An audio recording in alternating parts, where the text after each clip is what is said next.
You're listening to Points Talk with the Travel Mom Squad, previously known as the Travel Hacking Mom Show. Follow the links in the show notes to stay up to date with what the Travel Mom Squad has been up to. Are you intrigued by the concept of traveling for pennies on the dollar, but worried how this will affect your credit score?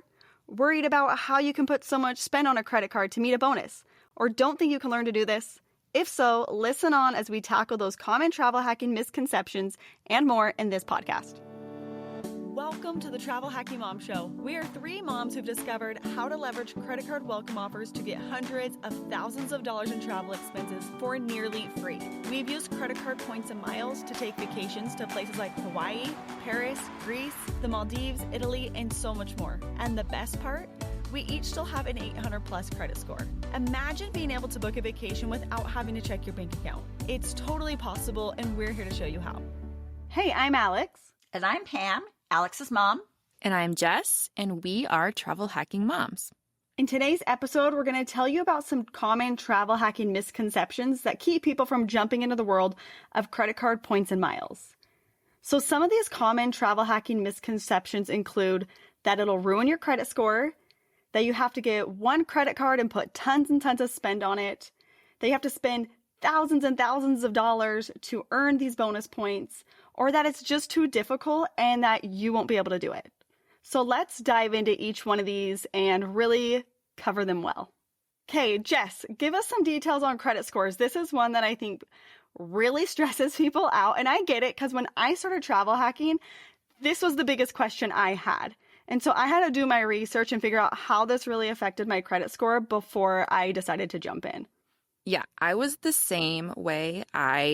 The very first thing I thought when I heard about travel hacking was, well, that's going to ruin my credit score if I start opening all these credit cards. Luckily, that hasn't been the case. I think we are all proof that, as long as you are being responsible with your credit cards, then they will likely increase over time.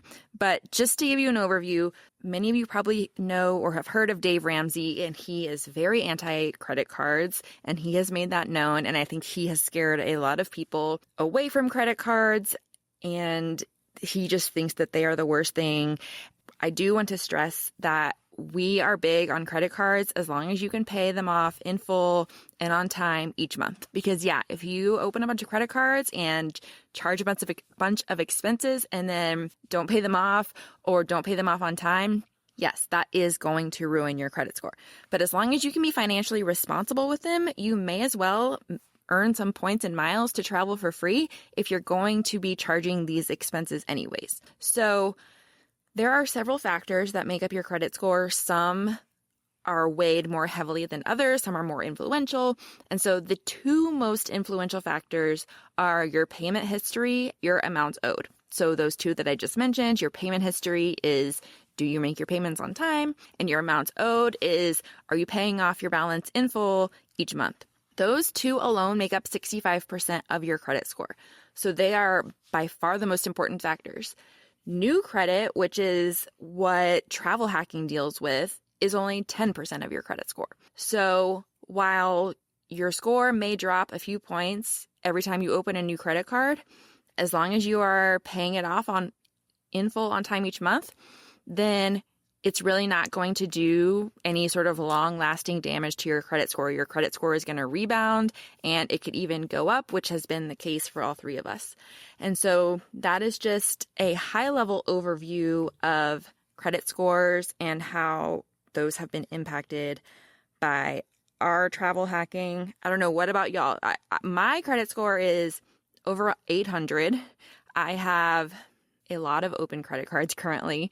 And my credit score is over 800, but I just make sure that I set them on auto pay when I get a new card, that I don't overspend, that I don't use my credit cards as an excuse to just buy a bunch of stuff. I just charge my everyday expenses that I would otherwise be paying cash or putting on a debit card. I basically just treat my credit card like a debit card, and I have not had any issues with my credit score. What about y'all? No, I haven't either. In fact, before I started, I would say that my credit score was in the high 700s.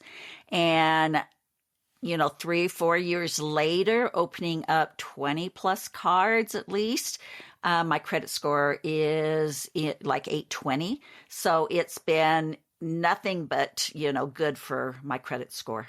Yeah, I think one of my favorite things is people, like, we get this question asked daily, multiple times a day. Right.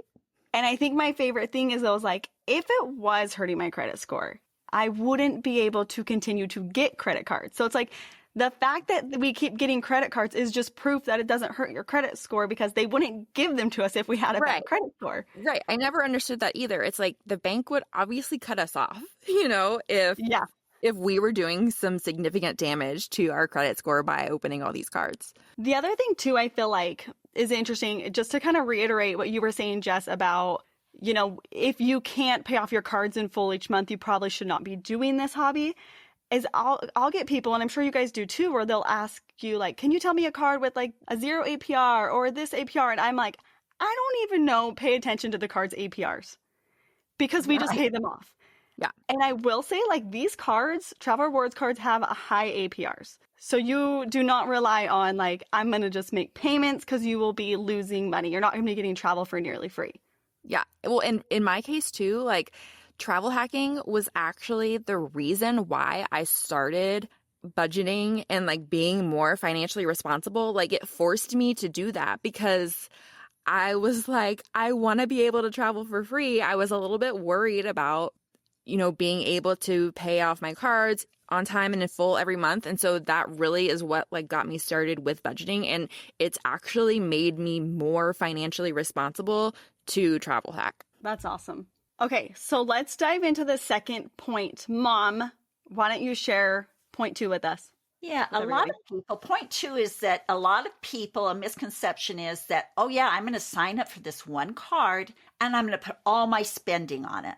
And I'm just going to keep spending on that card and spending on that card. And we get comments from people all the time that say, yeah, I use my credit card for everything. I don't use a debit card. I don't pay by checks. I put all my spending on it. Well, that's what we call a slow burn. Yes, you will get a trip every 2 or 3 years off by doing that. In fact, I didn't realize, but I was kind of doing that years before I became a real travel hacker. I had a United card because I lived in a place where United was the only airline that flew out of our local airport. So I got a United card and I put all my spending, as much as I could, on it. And every year or two, I would get a free flight. And I would be so excited when I didn't have to pay for that flight. It would be so awesome, but it didn't happen very often. So now that I do it differently, now that I open up credit cards for the sign-up bonuses, I get tons more points and miles, and I can fly anytime I want. I can fly, 10 times a year. And so it's completely a misconception that you just get one card. So let's say that I have $8,000 that I've spent on this one credit card. So I'm going to get, with that $8,000, I'm going to get about 8,000 points or miles. But if I take that $8,000 and open up 2 cards and meet minimum spend on 2 different cards with that $8,000, I'm going to get 2 welcome bonuses.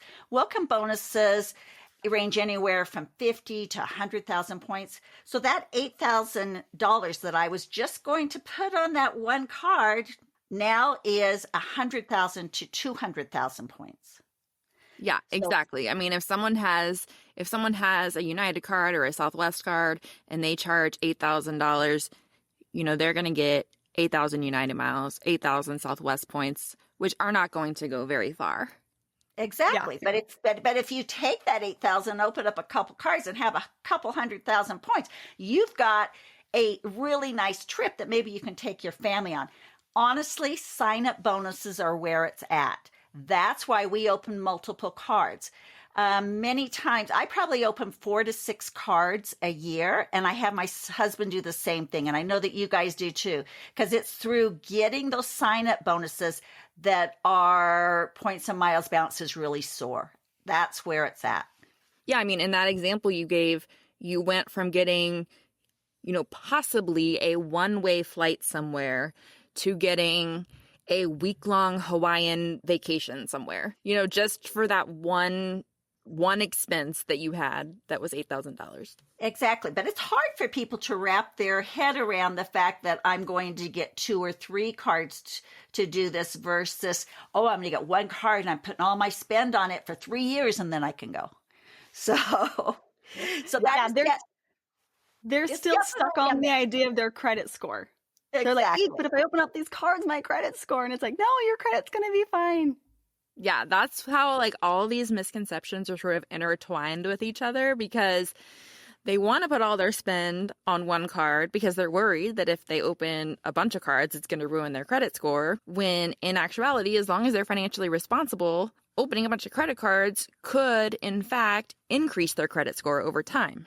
It's literally a win-win. You get a vacation and a higher credit score. Exactly. It's worked for all 3 of us. Yeah. So one of the other really big misconceptions, and you guys can't even, like, my brain starts to turn to mush when I hear it too many times. I get a lot of comments like this on Instagram and on TikTok where people are saying, like, I'll show a trip that I did or all these points or something, and they're like, oh, well, you forgot to tell people that you had to spend $100,000 on your card to get those points. And I'm like, feel like I'm like banging my head against the wall because I answer this question so much. I mean, it's not from our normal followers. They understand this process. It's the people who are like just seeing our stuff for the very first time, who are like, don't read a caption on a video or something. Yeah, exactly. Yeah. But the thing is, it is not crazy amounts of spending like my mom just said. That's what you're doing. You're doing the crazy amounts of spending if you're only using one credit card and if I'm earning 100,000 points on one credit card, then yeah, I'm spending a lot of money. But if I'm separating those or breaking up those expenses on different credit cards, I'm not spending that much money. The idea is that you're earning points on money that you have to spend anyway. So I'm a family of 6. We have a hefty grocery bill every month, especially with having 4 boys. And as they're getting older, I am kind of shocked by how much groceries cost. So that right there is a really big expense for us where I know we're going to spend a decent amount of money. So if I open a new credit card, between our gas and our groceries and other expenses with my kids, that's pretty easy for me to hit a $4,000 minimum spend over the course of 3 months. So that's basically all we're doing is we're opening the new card, hitting a minimum spend, and getting a bunch of points. We're not spending hundreds of thousands of dollars out buying lavish things or, living some crazy life. Gucci we're just like handbags. normal people. And there are so many places that take credit cards. Like, we're basically saying, do not use a debit card. Instead, use a credit card for every place that you would normally use a debit card. So gas stations, car insurance is a huge one for us. We pay that twice a year and it's a huge expense. Cell phone, internet, dining out at restaurants, offer to pay, like my daughter's school, when they have any class parties, I offer to pay for all the supplies and then get reimbursed, so there are creative ways to hit it. There are organic ways to hit it if you just have a big family or a lot of expenses. And so it's really not as hard as people make it out to be. Yeah, I think one of my favorite ones is to like have people that you know and you trust use your credit card and pay you back. We've had a lot of people who've told us they use that. Like maybe you don't have kids yet or you don't have a lot of expenses, but I've had people whose parents will meet a minimum spend for them. And yeah, that's another way. I mean, Jess, you kind of did that, didn't you? Yeah. Or if you have like a big, if you're going out to dinner with friends, offer to pay the bill and have everyone Venmo you. Like, it is so easy now with all the apps available to be reimbursed in some way. And so I feel like that is a really easy way to meet some minimum spend. Well, yeah. I always love the fact that we've got to buy things. Everybody has to pay for stuff, it just costs to live. And as long as we have to pay, we might as well get rewarded from it. And so when I have to pay a tax bill, because I will pay my estimated taxes with a credit card, yes, I do have to pay a little bit of a service fee for it. But it doesn't make it near as hard for me to pay that bill when I know I'm going to get a couple business class seats out of it. Exactly. It makes staying out of some of those big unexpected life expenses that that pop up. Exactly. Yeah, and another thing I was gonna say too is sometimes, like for some people that they see maybe a $4,000 minimum spend is just too much for them, and they maybe don't have people that can help them meet the minimum spend. There's minimum spend levels, all different ones. So if you can't do that at this stage of your life, then get a card with a $1,000 minimum spend or a $2,000 minimum spend, and you can still get some good benefits from cards that have a lower minimum spend. I think that's a key thing too, is like you don't want to get yourself a card that you can't afford to meet a minimum spend. Like there are some business cards we love, like the Chase Ink Cash, for example, has like a $7,500 minimum spend. And that's, that's a pretty big one. So when I got that card, I planned it around some big life expenses we had. We had some medical bills coming up. And so that's when I got that card, when I knew, okay, this is going to make this a lot easier for me to hit the minimum spend instead of stressing about missing a bonus or overspending to hit a bonus, because you don't want to like overspend to hit a bonus. Yeah, I definitely agree that planning your card applications around life events is a smart way to go about it. Another thing is a lot of times I'll open cards with high minimum spends towards the end of the year around the holidays when I know that I'm going to be spending a lot on gifts for other people, holiday gifts for family and friends, my daughter's teachers at school. I feel like the end of the year is just a ton of expenses all around. And so I kind of save the higher minimum spend cards to open then. Yeah, that's like a really good time to at least get, 1 or 2 minimum spends done, maybe even more. Yeah, exactly. Our last point I hear all the time. I don't know about you guys.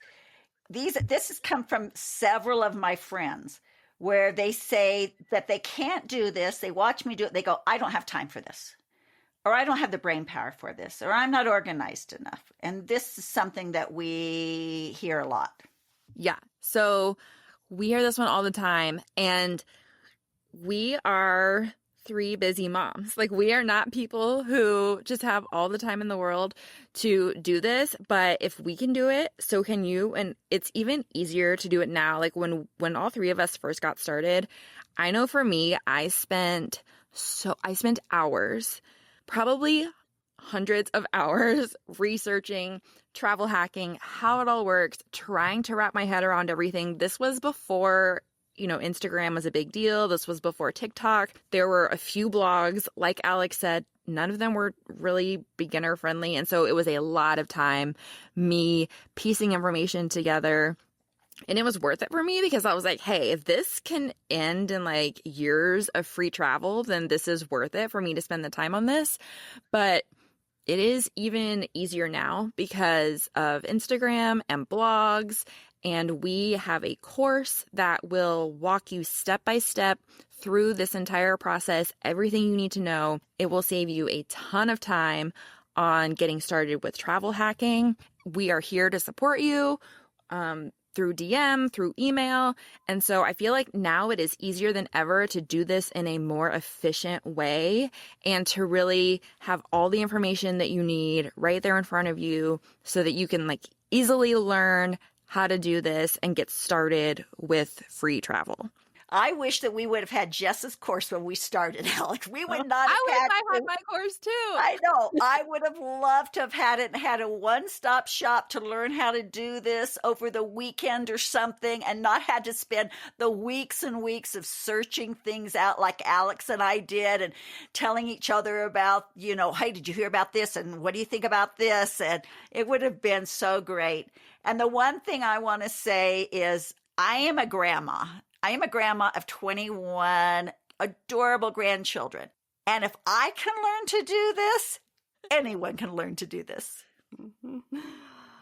Yeah. I mean, I totally agree with everything you said. And like when I got started, I like vividly remember sitting at my computer, Googling stuff and like reading message boards and forums and being like so overwhelmed. I had a notebook like full of notes. And like, I honestly like learned way more than I needed to learn. Like I made it too complicated, I think. And I think sometimes that's what people do. They make it more complicated and feel like they have to learn everything right away. And sometimes it's like, oh, just get a credit card Start meeting the minimum spend. Yeah. And then once you've got your points, then you can start figuring out how to use the points. And I think sometimes we make it a little more complicated than it needs to be at times. I know, at least that's how I was. After for sure. I learned it and I started doing it, I was like, wow, I spent a lot of time researching and learning stuff I didn't need to know. Well, another thing is, like, even though social media has come a long way and blogs have come a long way and there is so much helpful information out there, it's still a matter of like saving an Instagram post and having to go back and find it when you need it, or bookmarking a blog post and having to go back and find it when you need it versus and just finding it the first time. Yeah, and like you have to Google and find it all there in chronological order for you to reference anytime you want, and it just makes it so much easier. I've bought so many online courses because it's just so much easier for me to learn that way. And it's such a time saver too. Like your time. Yeah, like your time is money. And so you can either spend hours and hours and hours trying to piece all the information together, or you can just buy a course and have it all there for you to refer back to whenever you want, as many times as you want. So I'm sold. I'm like an online course junkie now for any possible topic that comes up in my life. One of the things that people really complain about, they worry about being organized or not having enough time. Alex, why don't you tell them about our favorite app?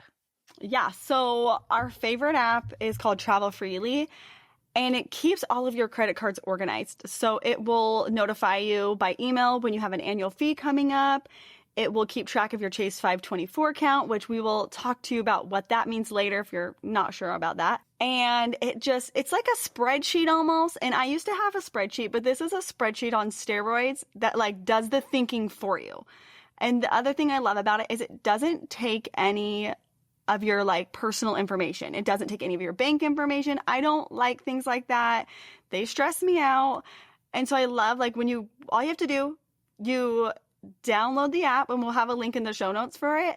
But you download the app, you put in the name of the card and when you opened it, and that's literally all that you have to do. It's so simple, and it will just remind you anytime you have something that needs to be done, like an annual fee or, yeah. Am I missing anything, you guys? Did I forget anything? Another thing I like about it is that you can also have your player two in like your husband, or if you have another friend or family member who is travel hacking with you. Like I am assuming all three of us are the points and miles managers of our marriages. And so I have, under one Travel Freely account, I have all of my cards and all of my husband's cards. So I can keep track for both of us. And that sort of takes the pressure off of him to keep track of his stuff. I just do it for both of us, and it makes it super easy. Like Alex, I didn't even have a spreadsheet. I had like a note in my iPhone, and that is how I kept track of all my cards. And it was not efficient at all. And I wish that Travel Freely existed in 2015 when I first started, but it's super helpful now. And it sort of just takes all the guesswork out of keeping organized and what your 524 status is and all that. It makes it super easy. I forgot one other thing that I love about it. I love that it'll recommend cards for you based off the cards that you have. So like there's a lot of rules with cards. Like for example, the Marriott cards, Chase and Amex offer Marriott cards.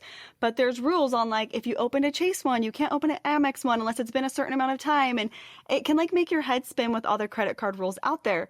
But if you have entered in your cards into the app, they have what's called the Card Genie, where it'll recommend cards for you.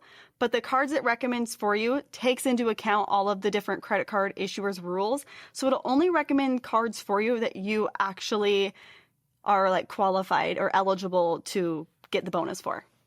Yeah. No, I love that. That's so intuitive. That just makes it so easy. So we do spend a little bit of time on our points and miles. With Travel Freely app, it really is a lot less. I know I have a lot of friends that have said, I just don't have time for this. And I just always say, these are the same people that will sit on Facebook and fill out a survey of which Disney princess are you? And I always laugh because I'm like, you don't have time for free travel? And as I'm laying down to go to sleep in my business class seat, I have never once said, wow, that wasn't worth the half hour I spent this month on travel hacking. So don't Well worry said. about it. Totally agree. It will not take over your life. It is manageable, and every second you spend is completely and 100% worth it. The return on investment is huge. Yes. Yep. Okay, we hope that we've laid to rest some of the common misconceptions with travel hacking that may be holding you back. We promise you, if we can do this, you can too. And remember, one of us is almost a 70-year-old grandmother. That's right. So if you want to get a jump start on all of this, be sure and check out our free webinar. We'll include a link in the show notes. And we've also included a checklist of ways you can meet minimum spend in the show notes, so be sure and download it. Thanks so much for listening to the Travel Hacking Mom Show. Make sure to hit the subscribe or follow button from wherever you're listening so you never miss an episode. Want to start jet setting even faster? Follow the links in the show notes to learn about everything we discussed in today's episode. And to stay connected and follow along, follow us on Instagram at Travel Hacking Mom. We can't wait to see where in the world points and miles take you.